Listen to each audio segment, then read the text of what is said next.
देखो बड़े, 9th class में हमारा जो चैप्टर टॉपिक चल रहा था वो तो चल रहा था आइसोटॉप्स और आइसोबार्स। लेकिन कल मैंने नेक्स्ट क्लास में सैटरडे को पेपर लेना आपका, तो एक बच्चे का डाउट था वो क्लियर कर रहा हूं। बेटे देखो, एटॉमिसिटी एक्चुअली वो जो बच्ची पूछ रही थी कि कि जो एटम्स हैं वो इंडिपेंडेंटली एग्जिस्ट कर सकते हैं या नहीं कर सकते। तो उसका आंसर है नहीं। सारे एटम्स इंडिपेंडेंटली एग्जिस्ट नहीं करते। सिर्फ कौन से करते हैं? जो मोनो एटॉमिक होते हैं, जो सिंगल एटम वाले होते हैं। और वो क्यों होते हैं उसका कारण है। मैंने आपको पहले भी बताया था बेटे, सबसे पहले वीडियो में मैंने आपको बताया था जब एटम से मॉलिक्यूल बनता है तो हर एटम कॉम्बिनेशन नहीं करता किसी के साथ। कुछ एटम ऐसे होते हैं जिनका ऑक्टेट कंप्लीट होता है, मतलब आउटर मोस्ट के अंदर 8 इलेक्ट्रॉन्स होते हैं। जिनके आउटर मोस्ट में 8 इलेक्ट्रॉन्स होंगे वो रिएक्ट नहीं करेंगे, और वही इंडिपेंडेंटली एग्जिस्ट करेंगे। मोनो एटॉमिक वो होते हैं जो इंडिपेंडेंटली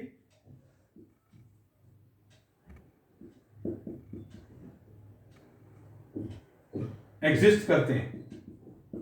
जैसे हीलियम है, नियॉन है, आर्गन है। हीलियम क्या होता है जी?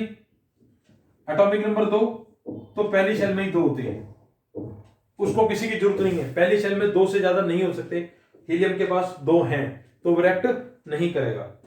नियॉन होता है 10 एटॉमिक नंबर, तो ये 2 और 8। देखो इसके आउटर मोस्ट में 8 है। आर्गन 18 होता है, 2, 8 और 8। आउटर मोस्ट में 8 इलेक्ट्रॉन्स हैं, तो जिसके आउटर मोस्ट में 8 इलेक्ट्रॉन्स हैं वो इंडिपेंडेंटली एग्जिस्ट करेगा, उसके अलावा नहीं करेंगे। बाकी जितने भी है ना बेटे, जैसे आप देखो ऑक्सीजन है, ऑक्सीजन में क्या होता है? ऑक्सीजन का एटॉमिक नंबर है 8, तो 2 और 6। आउटर मोस्ट में 6 इलेक्ट्रॉन है, तो ये इंडिपेंडेंटली एग्जिस्ट नहीं करेगी। ऑक्सीजन किसी ना किसी के साथ कंबाइन करेगी, चाहे सिंगल अपने साथ ही कर ले, O2, CO2, इस तरीके से। ये हो गया डाई एटॉमिक, 2 एटम वाला। ये सारे मोनो एटॉमिक है, सिंगल एटम्स वाले। तो समझ में आ गया? क्लियर हो गया? जिसका आउटर मोस्ट में 8 इलेक्ट्रॉन्स नहीं है वो रिएक्ट करेगा, वो इंडिपेंडेंटली एग्जिस्ट नहीं करेगा। मोनो एटॉमिक सिर्फ इंडिपेंडेंटली एग्जिस्ट करेंगे, बाकी नहीं करेंगे, क्योंकि मोनो एटॉमिक आउटर मोस्ट में उसकी शेल्स कंप्लीट है। और पॉली एटॉमिक तो बहुत सारे हैं, वो भी अकेले नहीं रह सकते, किसी ना किसी के साथ कंबाइन करेंगे। ठीक है जी। डाई एटॉमिक कौन से होंगे? जो 2 एटम वाले हैं। मोनो मतलब सिंगल, डाई मतलब 2, और पॉली का मतलब मोर देन 2। जैसे S8 है, O3 है, H2O है, ये सब क्या है? पॉलीएटॉमिक। इसमें 3 एटम्स हैं, इसमें भी 3 है, इसमें 8 एटम्स हैं, इस तरीके से बेटा। अब बेटे हमारा जो नया टॉपिक, जो हमने इंपॉर्टेंट टॉपिक पढ़ना है वो है हमारा आइसोटॉप्स।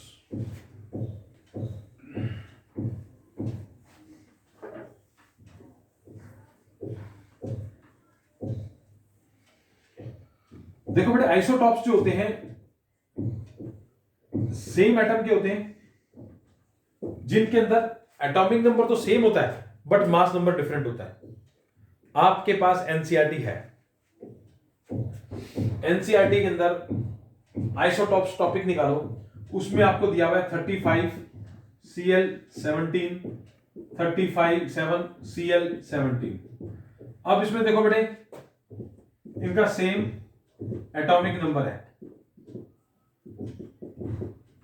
कितना है? 17, बट मास नंबर डिफरेंट है। कितना है? 35 भी है और 37 भी है, तो मास नंबर डिफरेंट है, एटॉमिक नंबर सेम है, इसको कहते हैं आइसोटॉप्स। अब इसमें क्वेश्चन आता है जी, अगर मास नंबर डिफरेंट है तो हम मास नंबर कौन सा लें? न्यूमेरिकल करते वक्त या कभी भी अगर हमारे को किसी का मास नंबर चाहिए तो हम क्लोरीन का कौन सा मास नंबर हम निकालें? तो इसके लिए बेटा आपको क्या करना पड़ेगा, इसका एक कैलकुलेशन है वो करना पड़ेगा हमारे को। क्लोरीन का जो एटॉमिक मास हम लेते हैं क्लोरीन का, वो लेते हैं 35.5 यू। किसका? Cl का। तो हम ये 35.5 कैसे निकालेंगे? ये न्यूमेरिकल है, ठीक है जी। अब मैं इसको समझाने लगा हूं। देखो बेटे, देखो बेटे, मास नंबर का जो फॉर्मूला होता है ना,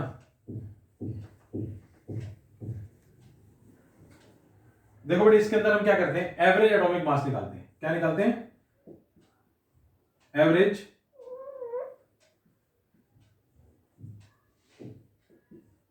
एटॉमिक मास। इसका फॉर्मूला होता है बेटे मास नंबर इनटू परसेंटेज। ये परसेंटेज है बेटे, mass number into percentage plus again mass number into percentage. अगर 2 आइसोटॉप्स हैं तो 2 बार आएगा, ये 3 है तो 3 बार आएगा, ठीक है। अब हम करेंगे क्या? देखो बेटे, एक क्वेश्चन दिया हुआ है, chlorine is found in nature 35 as 35 Cl 17 37 Cl 17 in 3:1 ratio. Find average atomic mass. ये क्वेश्चन है बेटे, आपको क्लोरीन 35 37 Cl दिया हुआ है और 3:1 की रेशियो में पाया जाता है। आपको इसकी एवरेज एटॉमिक मास निकालना है। तो मैंने आपको बताया बेटे, सबसे पहले एवरेज एटॉमिक मास के लिए मेरे पास फॉर्मूला होना चाहिए। फॉर्मूला है mass number into percentage, mass number into percentage. तो मेरे पास परसेंटेज नहीं है, 3:1 की रेशियो दी हुई है सिर्फ। तो पहले हम क्या करते हैं, इसको परसेंटेज में कन्वर्ट करते हैं। क्या करते हैं? परसेंटेज। देखो बेटे, सॉल्यूशन कैसे करेंगे? अब मैं इसकी परसेंटेज निकाल रहा हूं क्लोरीन की। रेशियो क्या है? 3:1। तो 3 + 1 = 4। तो इसमें जो 35 Cl 17 है उसकी परसेंटेज क्या निकलेगी? देखो बेटा, 35 Cl 17 और 37 ये 3:1 की रेशियो में, 3:1 की। तो उसकी परसेंटेज कैसे निकालेंगे? 3/4 into 100, 3/4 into 100। और दूसरा जो आपका है 37 Cl 17, उसको कैसे निकालेंगे? 1/4 into 100। देखो, ये 3/4 into 100, ये 1/4 into 100।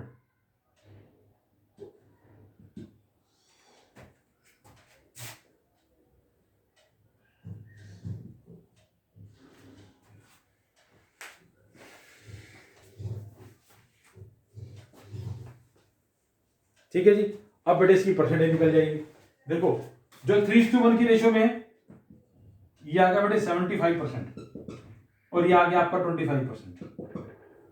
दोनों की मैंने परसेंटेज निकाल दी अलग अलग। देखो बेटे, परसेंटेज निकालने का तरीका क्या होता है, दोबारा देख लो इसको, मैं यहां पर समझा रहा हूं। जैसे आपको 3:1 दिया हुआ है, ध्यान से देखो, 3:1। तो 3 + 1 = 4। तो परसेंटेज कैसे निकालेंगे? 3/4 into 100, 3/4 into 100, और एक निकलेगी 1/4 into 100, 1/4 into 100। इस तरीके से बेटा परसेंटेज निकलेगी। ये 75%, ये 25%। मैंने परसेंटेज निकाल दी। अब क्या करना है?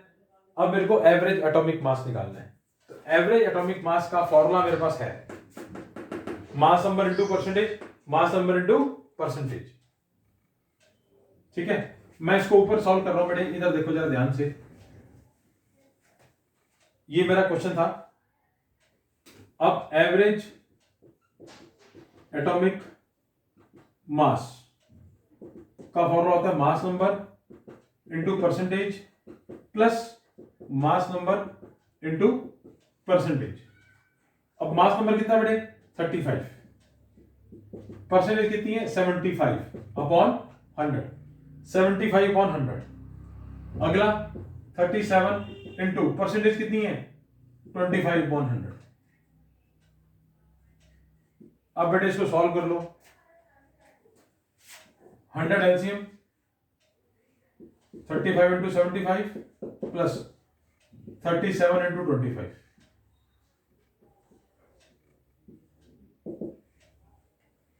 आप बेटे इसको सॉल्व करेंगे तो टोटल आपका आ जाएगा 35.5 U। ये आपकी आ गई average atomic mass of chlorine. Mass number into percentage, mass number into percentage. एक दो न्यूमेरिकल मैं और कराऊंगा आपको इसके, ठीक है। अभी आप इसको ध्यान से देखो। पहले मैंने इसकी परसेंटेज निकाल दी। जनरली परसेंटेज दी होती है, अगर नहीं दी होगी तो रेशो दी होगी, तो रेशो ऐसे निकाल लेंगे हम, प्लस करेंगे, फिर 3/4 इंटू 100, फिर 1/4 इंटू 100।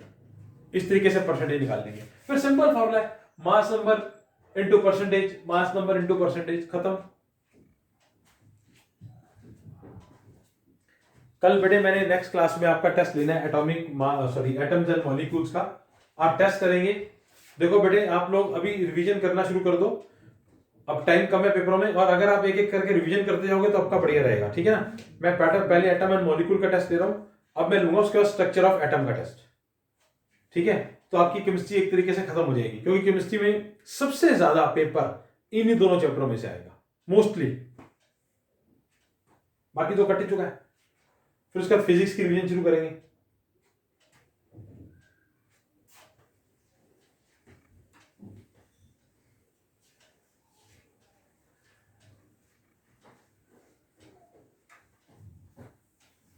अगला क्वेश्चन बेटा हमारा है, कह रहा है कि एक ब्रोमीन है। बेटे मैं अपनी तरफ से दे रहा हूं, ठीक है। कैलकुलेशन आप मतलब 79, 35 मैं अपनी तरफ से लिख रहा हूं उसको, ठीक है। वैल्यूज ये 50.3% नेचर में मिलता है, और दूसरा ब्रोमीन का है 80 Br35, ठीक है, और ये नेचर में 47% मिलता है। ये मैंने अपनी तरफ से लिखा क्वेश्चन। एनसीईआरटी में ना बेटे इसकी फिगर दी हुई है एग्जैक्ट, मेरे को याद नहीं है, ठीक है, लेकिन मैंने अपनी तरफ से बनाया। आपको क्या निकालना है इसमें, average atomic mass of bromine. दो आइसोटॉप्स दिए हुए बेटे, एटॉमिक नंबर सेम है, मास नंबर डिफरेंट है, ठीक है।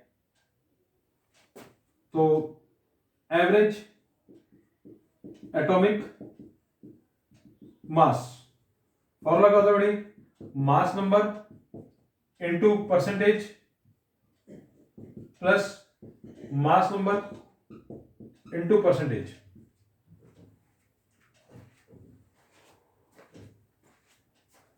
फॉर्मूला लगा दो और इसकी वैल्यूज पुट कर दो। मास नंबर कितना बेटे 79.1, परसेंटेज कितनी है 50.3/100, प्लस अगला है 80 इंटू 47/100। अब क्या करेंगे, 100 एलसीएम, इन दोनों का 100 एलसीएम, तो 79.1 50.3 प्लस 80 इंटू 47। आप इन दोनों को बड़े प्लस माइनस करके मल्टीप्लाई करके सॉल्व कर लो, आपका आंसर आ जाएगा, ठीक है जी। तो ये आपको क्लियर हो गया, मास नंबर कैसे, एवरेज एटॉमिक मास कैसे निकालते हैं। ये मेरे ख्याल से क्वेश्चन नंबर 10 है स्ट्रक्चर ऑफ एटम का। अब एक क्वेश्चन अगला और मैं कराने लगा हूं, वो 11th क्वेश्चन है मेरे ख्याल से।